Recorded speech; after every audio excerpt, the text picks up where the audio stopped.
This is the drive shaft from the truck. This was actually the original drive shaft that the truck used with the gas engine and the automatic transmission.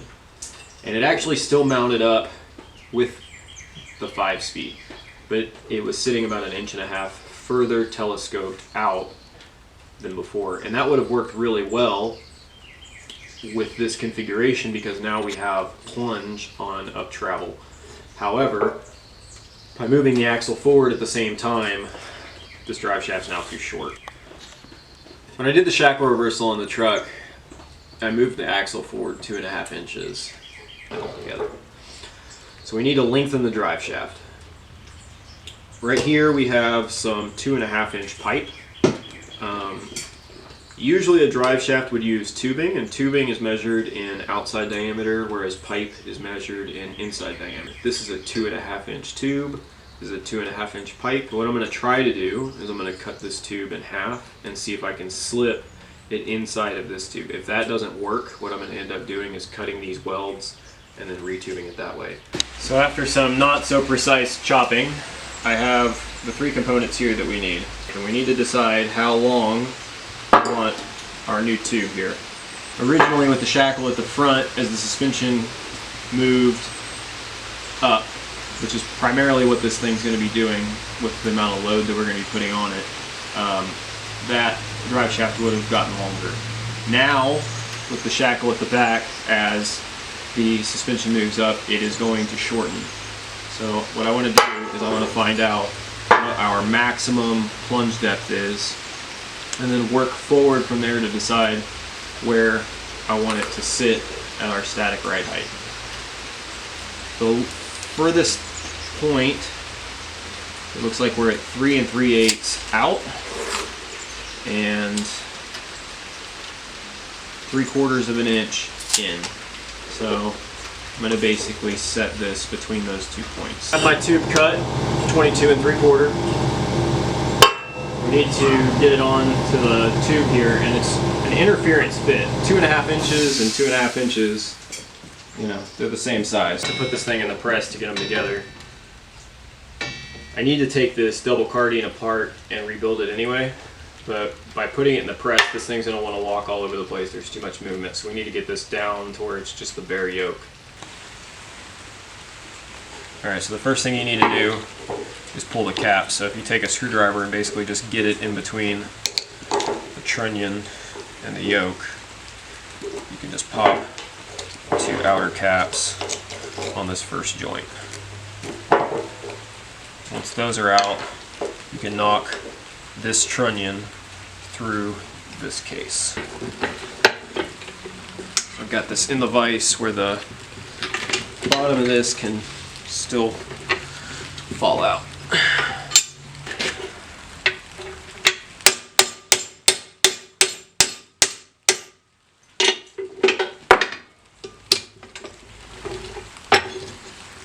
U-joint free.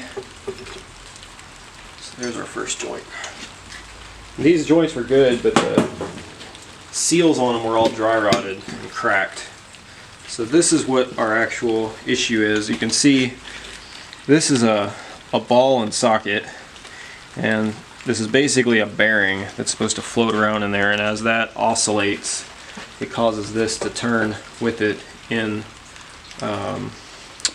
like an equal manner. And the inside bearing is still good, the spring is still good, and this pivot point is still good, but the outer part, it seems the elements have gotten to it and it's all rusted up, so we're going to replace all that.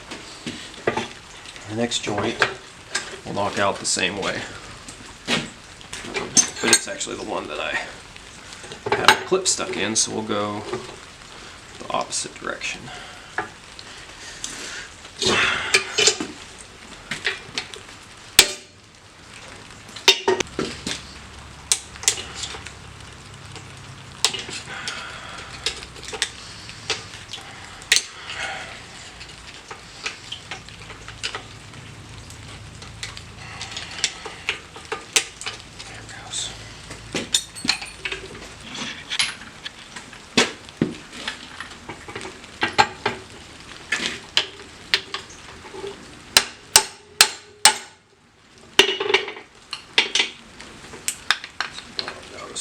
Go.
Alright.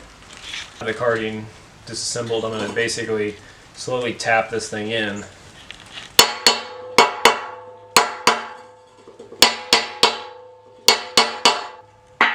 One thing I could have done is I could have heated this tube up and then frozen this piece, and they probably would have just slipped right together.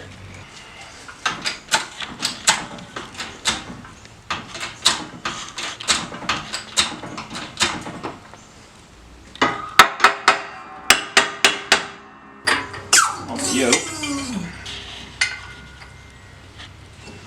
This side's in.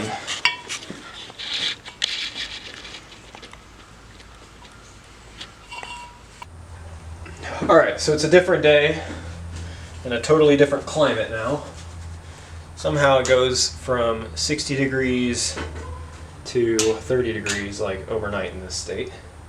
But I went ahead off camera and I pressed the rest of this drive shaft together, but it's not welded or anything, and I haven't trued it up. I went ahead off camera and pulled this bearing. My local parts store was able to give me just the bearing, so I didn't have to replace the entire end piece here.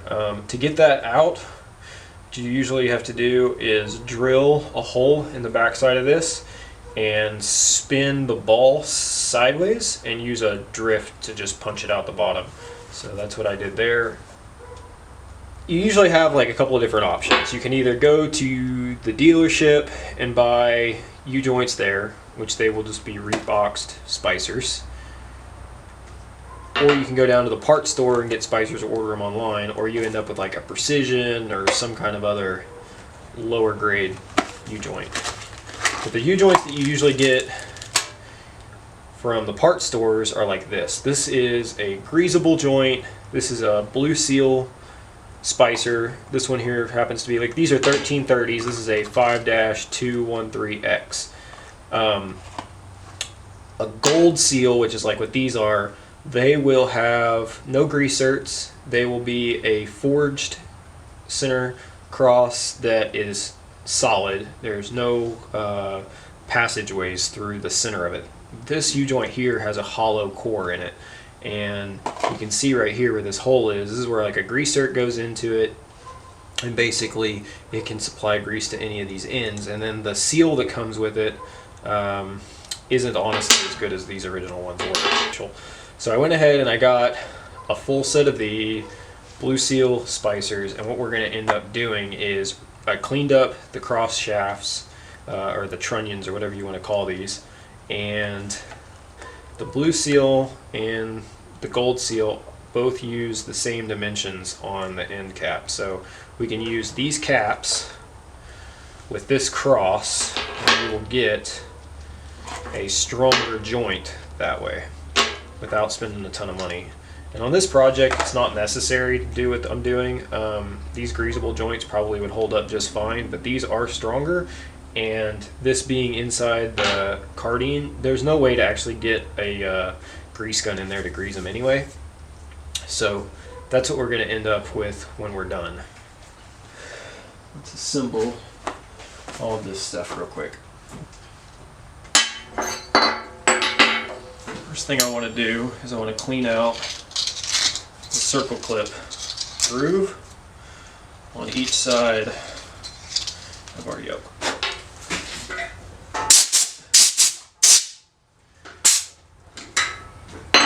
What I like to do is use a little bit of grease. This is just my wheel bearing packer, and it's just got some simple marine grease. Just lube that up. Grab a set of caps.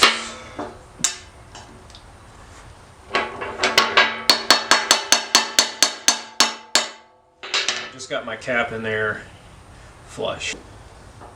So stick your U-joint in.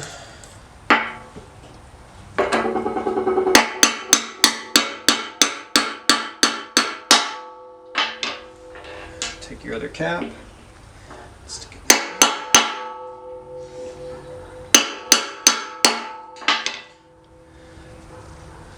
Now what I usually do is take the trunnion and push it slightly up into the other side, keeping it engaged with the bearings at the bottom. And just make sure that none of your bearings fall down into the cap. So now, take our socket here.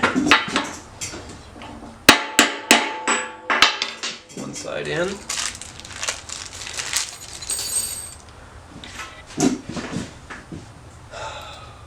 Clip, push it in, flip it,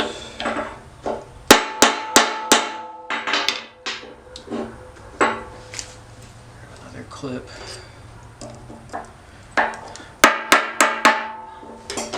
alright. If you smack them like that, they'll relieve some of the pressure if it's one way or the other.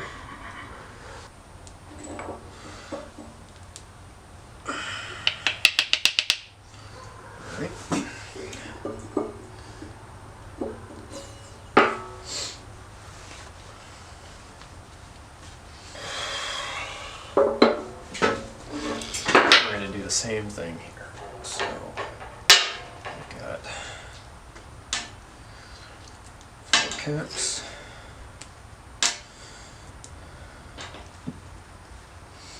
Take our trunnion, pack the ends.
Now, go ahead and take this piece and fill the whole bottom of it with grease. Specifically where I drilled that hole out. Alright, I went ahead and pressed this together because I couldn't get it to go with the hammer. So there is the bearing. Stick a little bit more grease down in it. Good measures. And we've got this little spring seal here. It goes over top. So this guy goes into this little plunger to the bottom here. Grease up all of this stuff here. If you're getting the picture so far, it's that we want all of this to be really well lubricated. Slide it right on top of there. And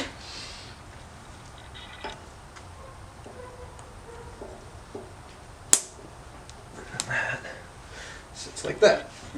So this is going to be the hardest of the 3 joints to get together.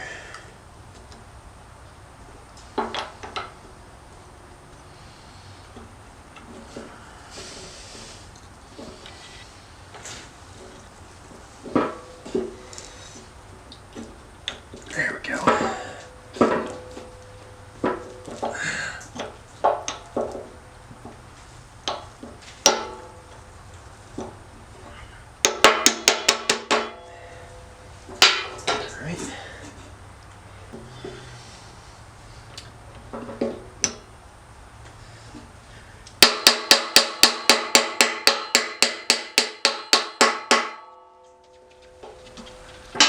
Just using the old cap to just kind of drive that up into place.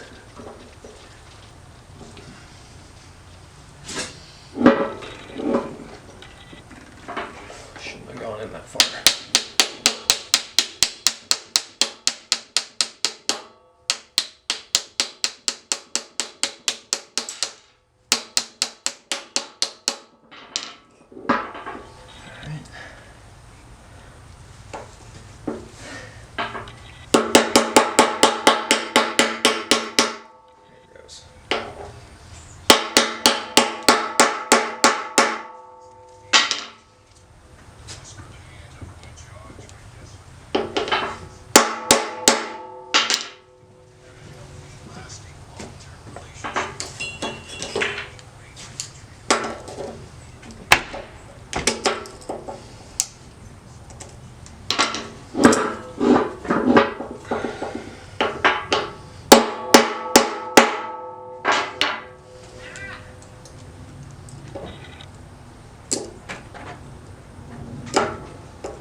let the exhaust warm up a little bit so it's a little warmer underneath there. Now, we're going to put the drive shaft in.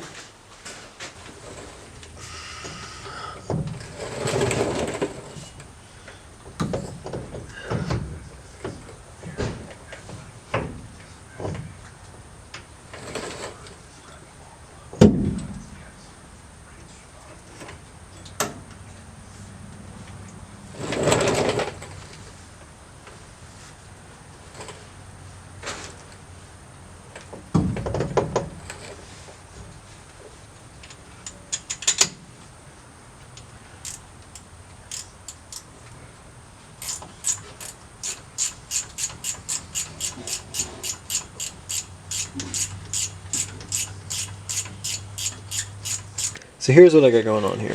Drive shaft's bolted in place. Let's say you don't have a dial indicator. I don't really want to go run over and try to dig through all my stuff and find where mine is. So I've got a clamp here at the front of the drive shaft, and I've got one back here at the back of the drive shaft. I've got a mark up here and a mark on the front of the drive shaft every 90 degrees.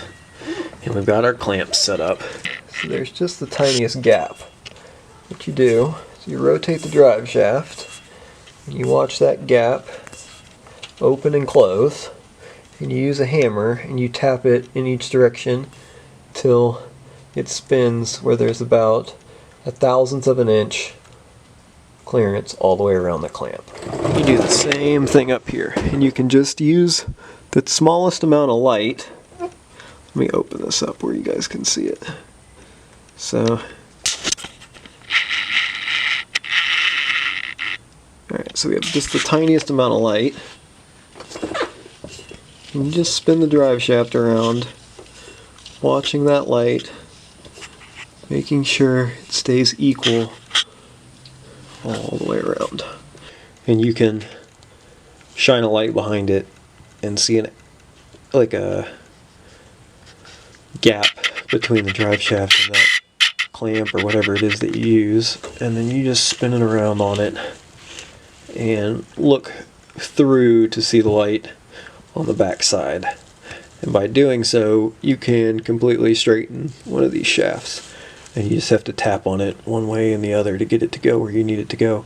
But the thing is this thing is a press fit, so that tube inside the pipe is already tight enough that it's basically straight. I mean, this thing was within like probably 5/1000ths whenever I bolted it up in here. There wasn't a whole lot to pull out of it. I had to knock it just a tiny bit up at the cardan joint, but the slip side was basically true.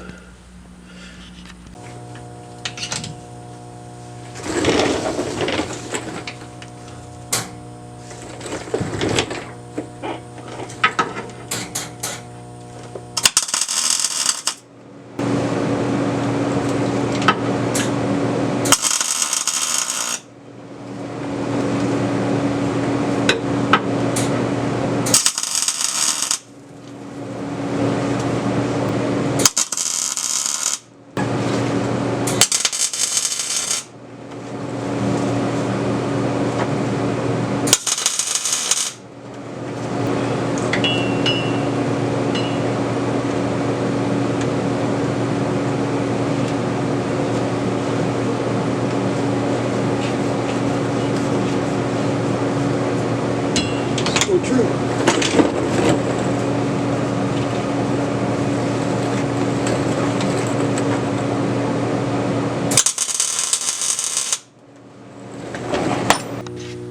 Alright, I got it out of the truck, now I'm going to fully weld it.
so this thing's done. Got it all fully welded. Now I gotta put the boot back on it.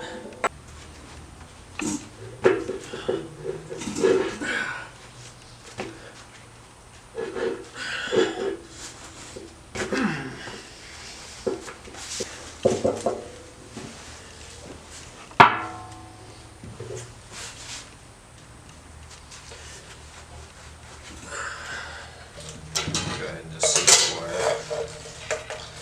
this side together.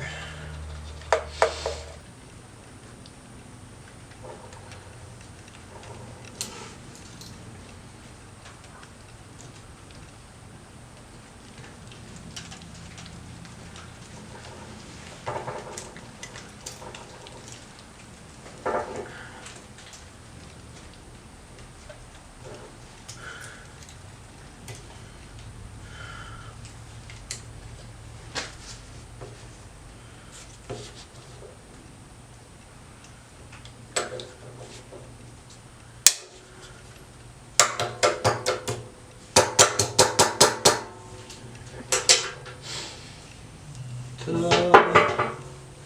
Fully rebuilt, 3/16 of an inch thick, heavy duty drive shaft in the garage with basic tools.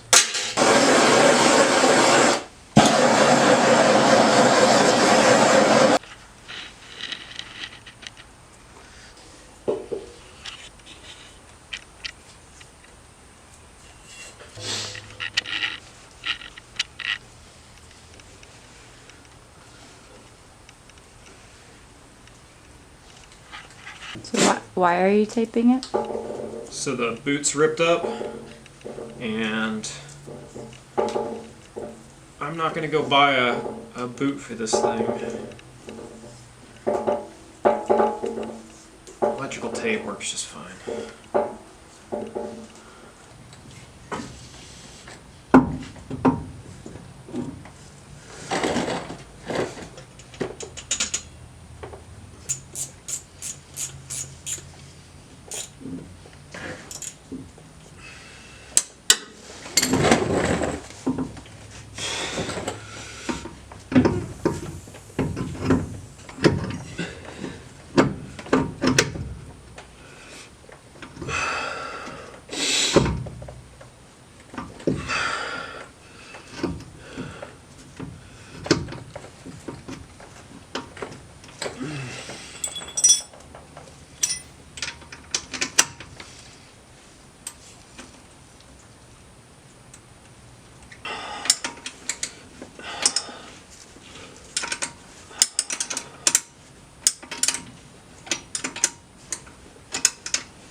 Here's a little tip.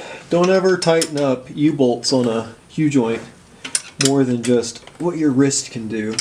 I've seen a bunch of people go in here and like really torque these things down, and what you can actually do is crush the cap. And when you crush down on those needle bearings inside there, yeah, you can definitely kill a joint super fast. I had a buddy of mine, he kept over tightening his U-bolts, and in doing so was like going through a U-joint every wheeling trip, and yeah, it was definitely because he was deforming the caps. But there it is installed. Nice true drive shaft. This thing will not be running without a vibration anyway, unless I cut and turn my C's, which I probably will do one day. When I did the shackle reversal on this thing, I purposely increased my caster angle to help it drive a little bit better. These trucks, when you put like 37s on them, 40s, they actually need a little bit of assistance with their return to center.